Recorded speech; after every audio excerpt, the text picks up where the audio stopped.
Hi, I'm Akiko Sudano from StampinInTheMeadows.com. Today I'm making a card that uses watercolor techniques with the Grace's Garden stamp set. This card is cased from page 87 in the annual catalog, and this page has a couple of other examples of watercolor cards, so be sure to check it out. I'm using shimmery white cardstock for my background, and I've already cut it out with the stitched rectangles dies. I've already stamped and die cut my images using StazOn ink. You need to use StazOn ink because it's a solvent ink, meaning it won't interact with the water and it won't smear while you're coloring. It does stain your photopolymer stamps though, as you can see. I've already cleaned these using StazOn cleaner, but it does leave a residue and it looks bad, but it doesn't affect your stamping. I'm also using the new Stampin' Up! Water painters. That's what the new water brushes that Stampin' Up! Just came out with are called. If you're not familiar with water brushes, they have a tank that you fill up with tap water and you gently squeeze it to wet the brush and pick up ink on the brush tip. The Stampin' Up! Water painters come in 3 sizes, and I'm going to use the thick one for the background and the fine tip one to paint the plants. I'm squeezing the closed ink pad to get ink on the lid because I don't want to touch the water brush directly to the ink pad. This way I have a little bit of room to mix the ink with water as I pick it up with the brush tip. You can also tap the ink directly onto an acrylic block and do your mixing there, and I do it both ways. I'm starting out by doing a watercolor wash for the background, and I'm using Pool Party ink for the sky and Old Olive for the ground.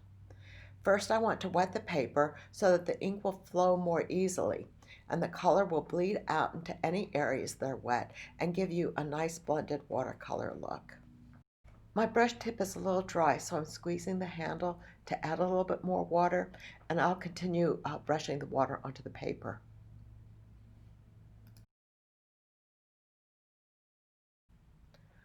I'm ready to pick up some ink, so I touch the brush tip to the ink and mix it up. As I do so, water comes out of the brush and blends with the ink on the block.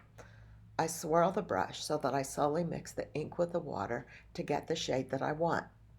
Squeeze the brush handle to add more water and touch the tip of the brush to the ink to bring in more color, and then apply it to the paper. I'm just brushing back and forth horizontally for the sky and for the ground, and I'm going to speed this up a bit.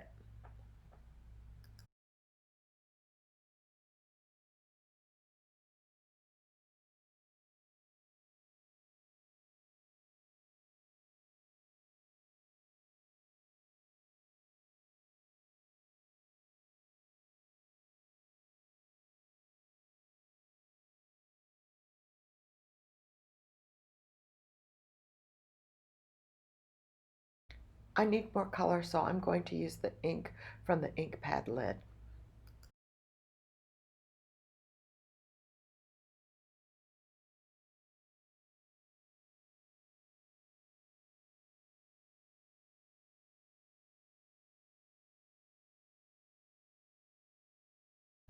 Now I'm ready to move on to the Old Olive for the ground, but first I want to squeeze my water brush onto a paper towel and wipe off the excess Pool Party from the block. This way I don't mix the colors except on the paper.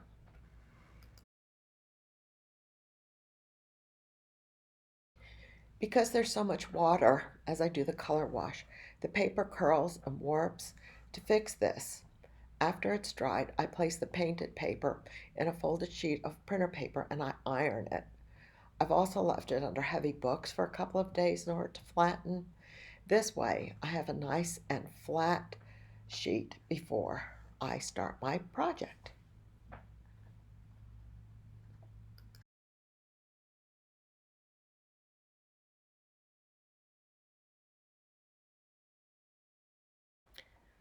Now I'm ready to start coloring my stamped die cuts.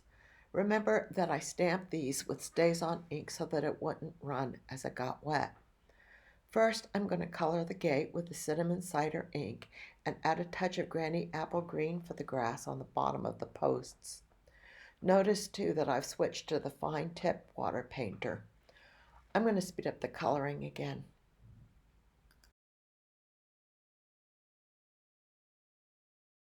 For the smaller areas, it's harder to control the amount of water coming out of the water painter. So if you get too much, dab up the excess with your paper towel. You'll notice that I use the darkest color on the cross braces, so I mix in less water. I also want the darker shades at the bottom of the fence slat, so I start at the bottom and go up because the color lightens as more water comes out of the water brush as I go. I also dab the tip of the brush on the paper towel a lot more to absorb excess water coming out of the brush. Oops, that first slat was a little bit dark, but that's okay.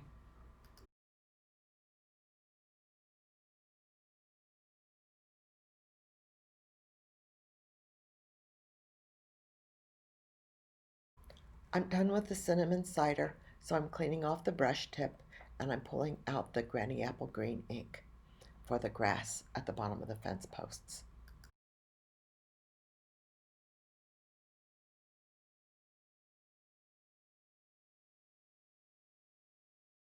With the smaller pieces, they use less water and so they're going to dry quicker, so you don't need to worry as much about warping and you'll be able to use them on your card after a few minutes.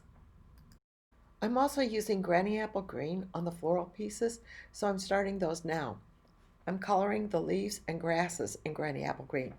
I had colored some of the pieces previously, so they're finished.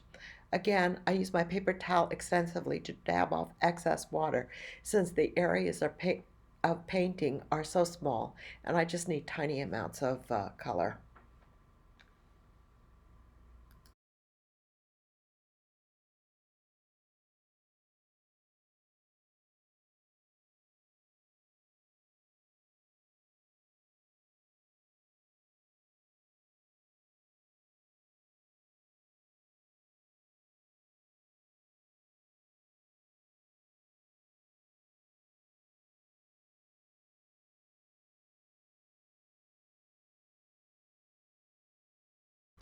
I'm finished with the green, so I'm starting to color the flowers.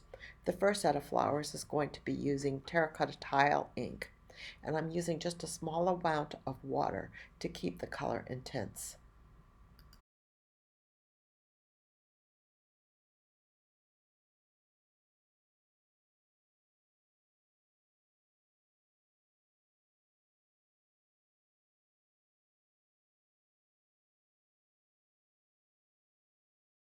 I'm using Bumblebee ink to color the tall flowers, and for these flowers, I'm not worried at all about staying in the lines.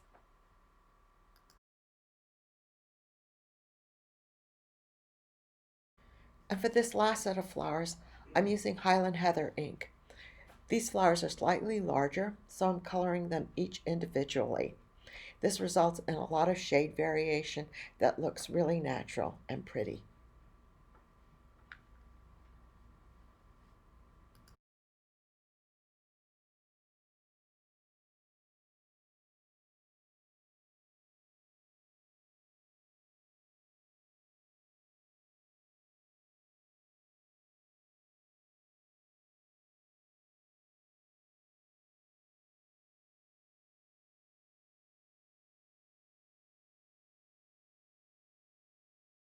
Now I'm ready to assemble the card.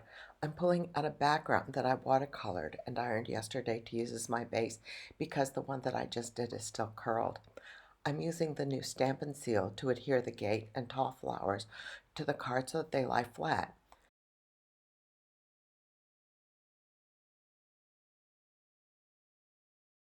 Here I made another mistake because I wanted to adhere the tall flowers first so that they would be behind the gate. Oh well.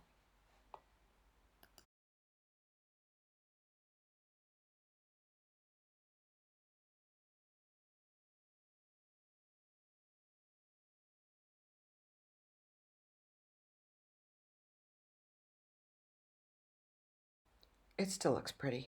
The next step is to adhere a panel of Pool Party 6x6 Designer Series paper behind the watercolored piece. I want to adhere it directly to the back, but offset it at an angle so that just the corners are peeking from behind. It looks crooked, but that's on purpose.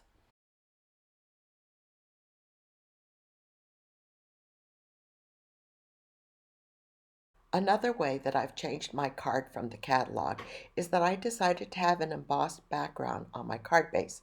So I cut a 4¼ by 5" piece of Pull Party cardstock and embossed it with the Tasteful Textile embossing folder. I picked this one because it reminds me of a canvas like on a painting, so I thought it would be perfect to go with the watercoloring. Plus, it gives it an interesting texture. Here you can see that I've applied glue all over the back and I'm lining it up with the card base and pressing firm. Now I'm adhering the watercolored piece to the card front. I'm using dimensionals to pop it up and I'm peeling off the back covers. I'm also using dimensionals to pop up the 2 flower clusters on either side of the gate. I want to offset the bottom of the flowers so that they're not lined up straight, and also the leaves can go over the edge of the background. I'm using Memento Tuxedo Black ink to stamp the sweet sentiment on a small white panel.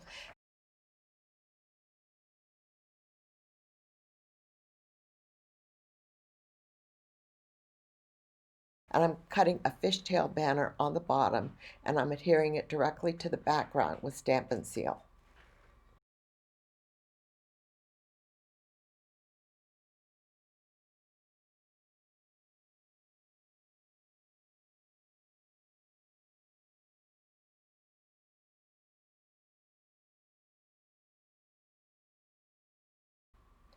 I'm finishing the card front with 3 terracotta tile butterfly gems. These will pick up the same color from the flowers, and they're perfect because it's nice to have butterflies in a garden.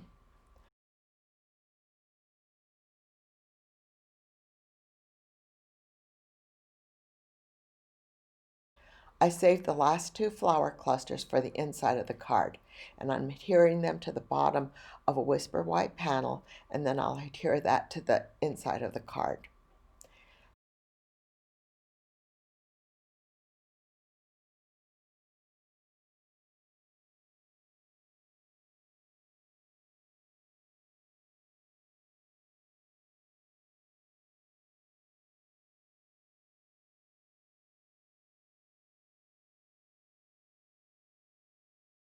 And that's my finished card.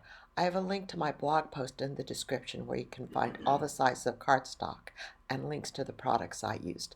Thanks for watching.